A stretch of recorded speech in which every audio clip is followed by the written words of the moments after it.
السلام عليكم ورحمة الله وبركاته كسر وهذا السيد أكاديمي يكورس كده حناها إن كبرنا اللغة اللي يقان دارت كانوا 10 كيني لبعض chapter كستحات وحنا كبرنا دونا مركا وحلا يقانو nested conditions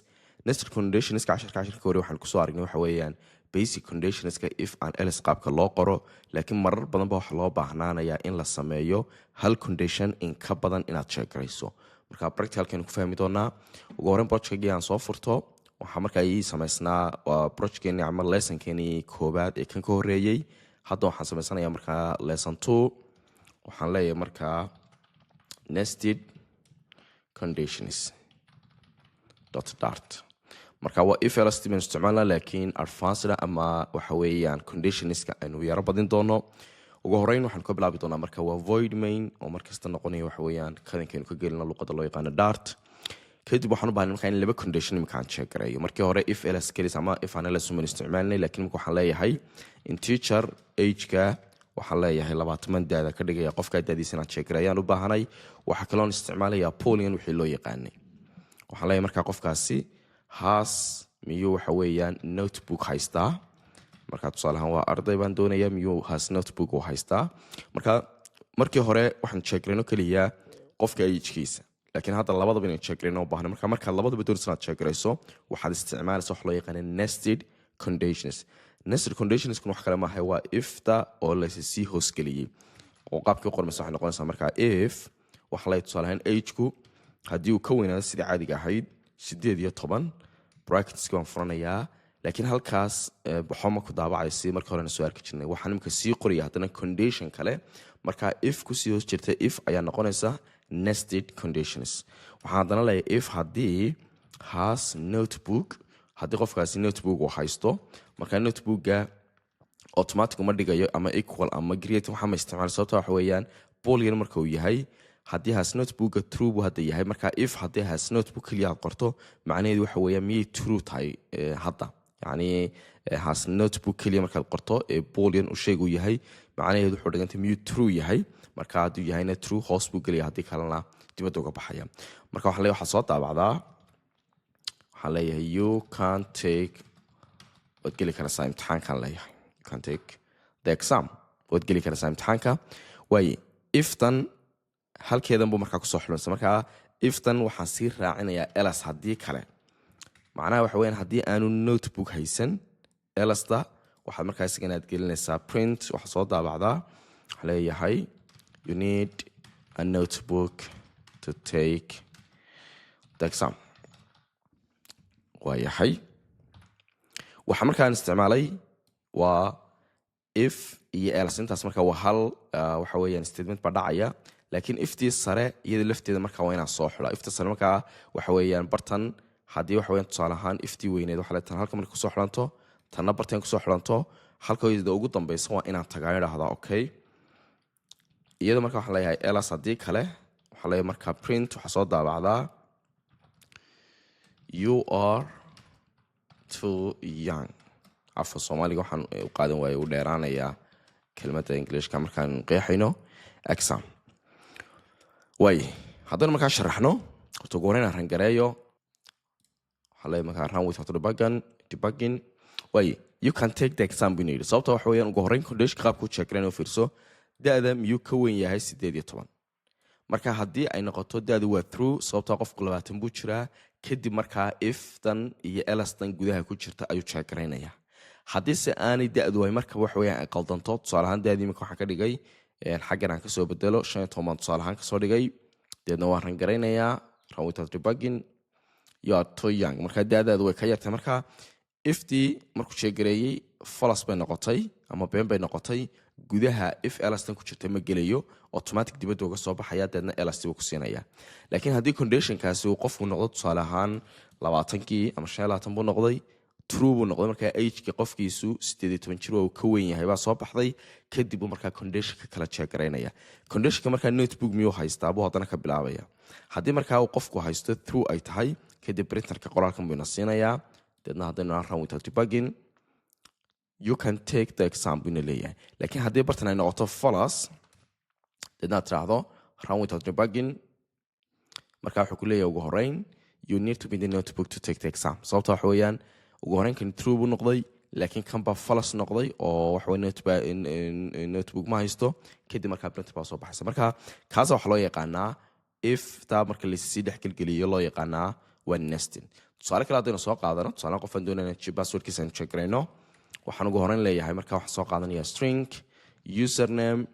marka awal qoraal umaynu ku akhriyay number umaynu ku eegnay laakiin waxaad isticmaali karaysaa soo kaleeto waxa weeyaan stringa caadiga ahaa tusaale ahaan waxaan leeyahay marka username-kiisa waa admin waxaan kala samaysanayaa string kale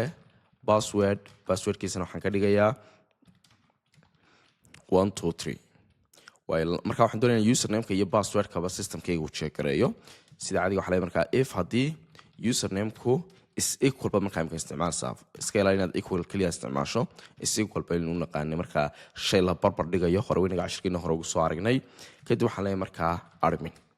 waxaad ii hubisaa username-ku miyuu la mid yahay admin marka haddii capital aad ka dhigto been bay noqonaysaa isku mid waa inaynu qornaa kadib waxaan leeyahay if haddana passwordku miyuu la mid yahay 123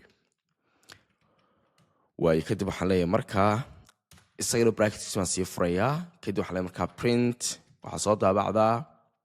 login waa haddii markaa labadiiba ay true ay noqdaan waxaan leeyahay markaa waxaa soo daabacdaa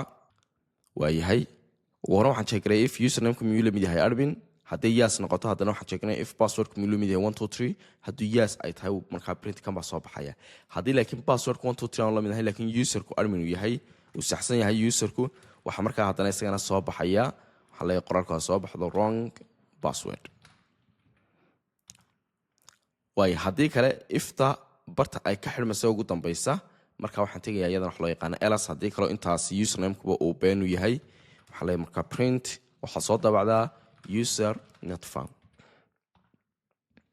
waayey ugu horreyn wuxuu jeegaranayaa userku ma yahay admin haddii uu true noqdo hoos buu daadegayaa deedna passwordku 123 ma yahay haddii markaa passwordku uu saxu noqdona kan baa soo baxaya waa akoonka waa la geli karayaa haddiise passwordku keliya uu qalad noqdona printerkan kalaa soo baxaya marka cafan halka waxaan kasoo tegay else waa qasab markaa waxa inaad halkan aad gelisaa else oo ay printerka ifti marka halkan aad kusoo xiranto else haddii kale kan baa kuu soo baxaya marka aynu marka rangarayno run without debugging login successfully laakiin matala passwordku hadduu 4 haan lahaa halkaasi deedna aad tiraahdo run without debugging wrong the password baa kuu soo baxaya kani waayo waa passwordka qaldan markaa kan buu tegayaa haddii userka laftiisu uu qaldan yahay passwordku waa saxsan yahay laakiin adminis s baan raaciyey run without debugging s baan ku daray user not found marka kaa isku hoosti jira ayaa loo yaqaana nestedka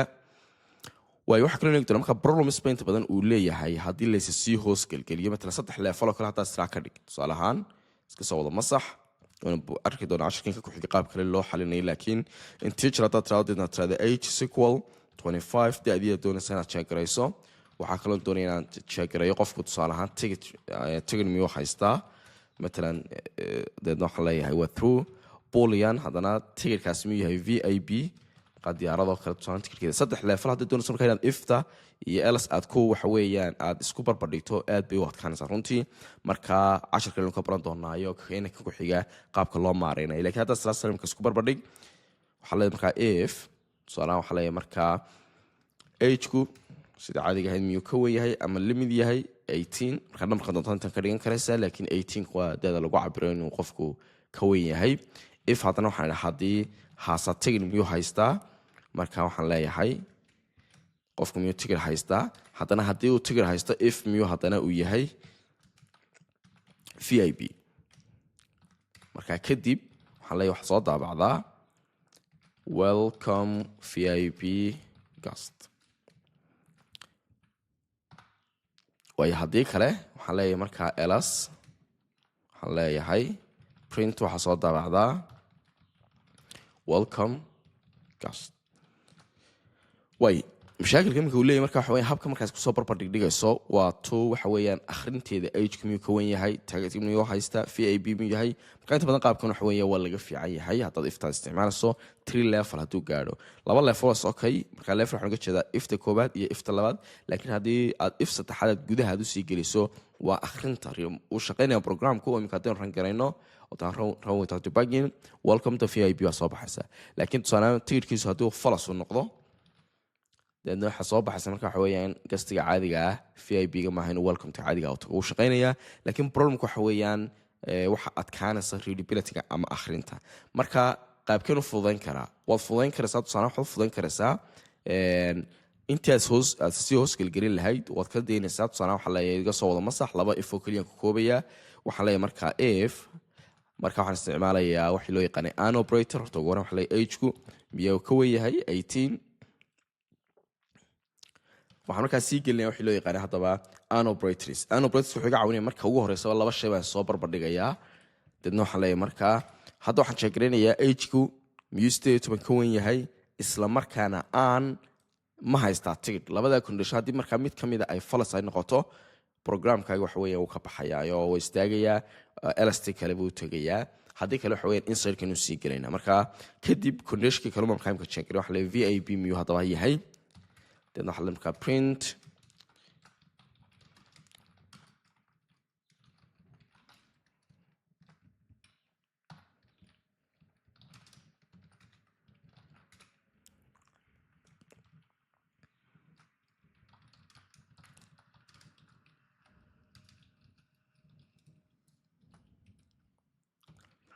way halkii ugu dambeysay iyadana elastin aan kusoo xidho. waxaa leeyahay markaa qofka haddaanu intaa midnaba haddii ay noqoto falas, kadib waxaa leeyahay markaa print. waxaa leeyahay markaa you cannot enter, ma soo geli karaysid. way qaabkan marka waa qaabka hore ka fudud. sababta waxa weeyaan halkii ugu horreysay ayaa labadii conditionba aan kusoo jeegarayay, tigidh qofku inuu haysto iyo daadiisuna 18 jir ay ka weyn tahay. haddii labadaas ay been noqdaan automatic markaa halkan buu tegaya. mid ka mid hadduu been noqdo, tusaale ahaan markaa run without debugging baan idhi welcome to normal gast. marka normal gast sababta uu doonaya waxa weeyaan labadanba imika true bay noqdeen, qofkuna 18 waa ka weyn yahay, tigidhna waa uu haystaa. laakiin kadib waxaa haddana la jeegnay miyuu VIB yahay. marka VIB maadaama falas ay tahay oonu tigidh VIB aanu haysan, printerkan baa soo baxaya. haddii laakiin halkan ay noqoto true oo uu haysto, deedna aan imika rangarayno welcome to VIB waa kuu soo baxaysaa. waayo haddii markaa labada qofku tigidh aanu haysan oo ay falas ay tahay, mid ahaanba markaa conditionkii falas noqday, run without debugging automatic markaa print kan baa soo baxaysa qofku inaanu soo geli kara haynin, sababtoo ah conditionskii mid ahaan ayaa falas noqday. marka waxa weeyaan qaabkaasi waa qaabka waxa weeyaan basicalka waxa weeyaan iftu hadday sii hoos gelgelayso loo maarayn karay nestedka. markaa waa inaad meelaha qaar aad ku group garaysaa oo an operatorskii aad isticmaashaa. marka inaasan soo gabagabeynayna cashirkeenan. wassalaamu calaykum waraxmatullaahi wabarakaatu.